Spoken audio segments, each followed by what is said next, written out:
Hi friends, ನಿನ್ನೆ ಕರ್ನಾಟಕ ಮಾರುಕಟ್ಟೆಯ ಈರುಳ್ಳಿ ರೇಟು ಯಾವ ಮಾರುಕಟ್ಟೆಯಲ್ಲಿ ಎಷ್ಟು ನಡೆದಿದೆ? ತುಂಬ ಸ್ನೇಹಿತರು ಚಾನಲನ್ನು ಸಬ್ಸ್ಕ್ರೈಬ್ ಮಾಡದೆ ವಿಡಿಯೋವನ್ನು ನೋಡ್ತಾ ಇದ್ದರೆ ದಯವಿಟ್ಟು ಚಾನಲನ್ನು ಸಬ್ಸ್ಕ್ರೈಬ್ ಮಾಡಿಕೊಳ್ಳಿ, ವಿಡಿಯೋವನ್ನು ಲೈಕ್ ಮಾಡಿ ಮತ್ತು ಶೇರ್ ಮಾಡಿ. ಈರುಳ್ಳಿ ಬೆಲೆಗಳ ವಿವರಣೆ ದಿನಾಂಕ 18 ಜನವರಿ 2025. ಬೆಂಗಳೂರು ಮಾರ್ಕೆಟಲ್ಲಿ ಸಣ್ಣ ಈರುಳ್ಳಿ 1935 ಚೀಲ ಟೆಂಡರ್ ಆಗಿದೆ.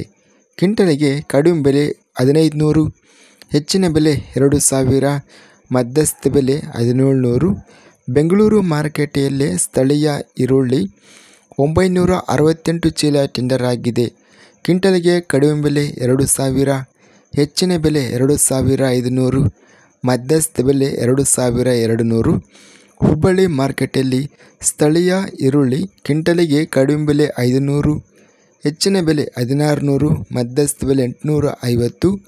ಬಾಗೇಪಲ್ಲಿ ಮಾರ್ಕೆಟೆಯಲ್ಲಿ ಕ್ವಿಂಟಲಿಗೆ ಕಡಿಮೆ ಬೆಲೆ 2500, ಹೆಚ್ಚಿನ ಬೆಲೆ 3500, ಮಧ್ಯಸ್ಥ ಬೆಲೆ 2800. ಬಂಗಾರಪೇಟೆ ಮಾರುಕಟ್ಟೆಯಲ್ಲಿ ಕ್ವಿಂಟಲಿಗೆ ಕಡಿಮೆ ಬೆಲೆ 3000, ಹೆಚ್ಚಿನ ಬೆಲೆ 4000, ಮಧ್ಯಸ್ಥ ಬೆಲೆ 3500. ಬೆಂಗಳೂರು ಮಾರ್ಕೆಟಲ್ಲಿ 968 ಚೀಲ ಟೆಂಡರ್ ಆಗಿದೆ. ಕಡಿಮೆ ಬೆಲೆ 2500, ಹೆಚ್ಚಿನ ಬೆಲೆ 3000, ಮಧ್ಯಸ್ಥ ಬೆಲೆ 2800. ದಾವಣಗೆರೆ ಮಾರ್ಕೆಟಲ್ಲಿ ಕಡಿಮೆ ಬೆಲೆ 1000ರಿಂದ ಹೆಚ್ಚಿನ ಬೆಲೆ 3800, ಮಧ್ಯಸ್ಥ ಬೆಲೆ 2800. ಕಲಬುರಗಿ ಮಾರ್ಕೆಟಲ್ಲಿ ಈರುಳ್ಳಿ 995 ಚೀಲ ಟೆಂಡರ್ ಆಗಿದೆ. ಕಡಿಮೆ ಬೆಲೆ 500, ಹೆಚ್ಚಿನ ಬೆಲೆ 3000, ಮಧ್ಯಸ್ಥ ಬೆಲೆ 1750. ಉಡುಪಿ ಮಾರುಕಟ್ಟೆಯಲ್ಲಿ ಈರುಳ್ಳಿ ಕ್ವಿಂಟಲಿಗೆ ಕಡಿಮೆ ಬೆಲೆ 2800, ಹೆಚ್ಚಿನ ಬೆಲೆ 3000, ಮಧ್ಯಸ್ಥ ಬೆಲೆ 2900. ಚಿಕ್ಕಮಗಳೂರು ಮಾರ್ಕೆಟಲ್ಲಿ ಈರುಳ್ಳಿ 3234 ಕಡಿಮೆ ಬೆಲೆ, ಹೆಚ್ಚಿನ ಬೆಲೆ 3434, ಮಧ್ಯಸ್ಥ ಬೆಲೆ 3334. ಬೆಂಗಳೂರು ಮಾರ್ಕೆಟಲ್ಲಿ ಪೂನಾ ವೆರೈಟಿ ಈರುಳ್ಳಿ 15482 ಚೀಲ ಟೆಂಡರ್ ಆಗಿದೆ. ಕಡಿಮೆ ಬೆಲೆ 2000, ಹೆಚ್ಚಿನ ಬೆಲೆ 3400, ಮಧ್ಯಸ್ಥ ಬೆಲೆ 2800.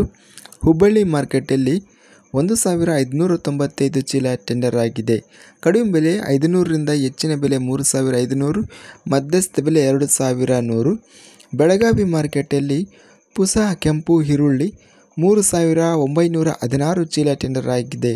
ಕಡಿಮೆ ಬೆಲೆ 1500, ಹೆಚ್ಚಿನ ಬೆಲೆ 3500, ಮಧ್ಯಸ್ಥ ಬೆಲೆ 3000. ಹುಬ್ಬಳ್ಳಿ ಮಾರ್ಕೆಟಲ್ಲಿ ತೆಲಗಿ ಈರುಳ್ಳಿ ಕ್ವಿಂಟಲಿಗೆ ಕಡಿಮೆ ಬೆಲೆ 1000ರಿಂದ ಹೆಚ್ಚಿನ ಬೆಲೆ 3000, ಮಧ್ಯಸ್ಥ ಬೆಲೆ 1800. ಇದಿಷ್ಟು ನಿನ್ನೆ ನಡೆದ ಕರ್ನಾಟಕ ಮಾರುಕಟ್ಟೆಯ ಈರುಳ್ಳಿ ಬೆಲೆಗಳ ವಿವರಣೆ. ಇಂಥ ತಾಜಾ ಮಾರುಕಟ್ಟೆಯ ಬೆಲೆಗಳ ವಿವರಣೆಗಾಗಿ ನಮ್ಮ ಚಾನಲನ್ನು ಕೂಡಲೇ ಸಬ್ಸ್ಕ್ರೈಬನ್ನು ಮಾಡಿಕೊಳ್ಳಿ, ಪಕ್ಕದಲ್ಲಿರುವ ಗಂಟೆ ಸಿಂಬಲವನ್ನು ಪ್ರೆಸ್ ಮಾಡಿ. ಹೀಗೆ ಮಾಡಿದರೆ ನಾವು ಅಪ್ಲೋಡ್ ಮಾಡುವ ಪ್ರತಿ ವಿಡಿಯೋಸ್ ನೋಟಿಫಿಕೇಷನ್ ಆಗುತ್ತವೆ. ಈ ವಿಡಿಯೋವನ್ನು ಲೈಕ್ ಮಾಡಿ, ಸ್ನೇಹಿತರಿಗೆ ಮತ್ತು ರೈತ ಬಾಂಧವರಿಗೆ ವಿಡಿಯೋವನ್ನು ಶೇರ್ ಮಾಡಿ. ಧನ್ಯವಾದಗಳು. ಜೈ ಜವಾನ್, ಜೈ ಕಿಸಾನ್.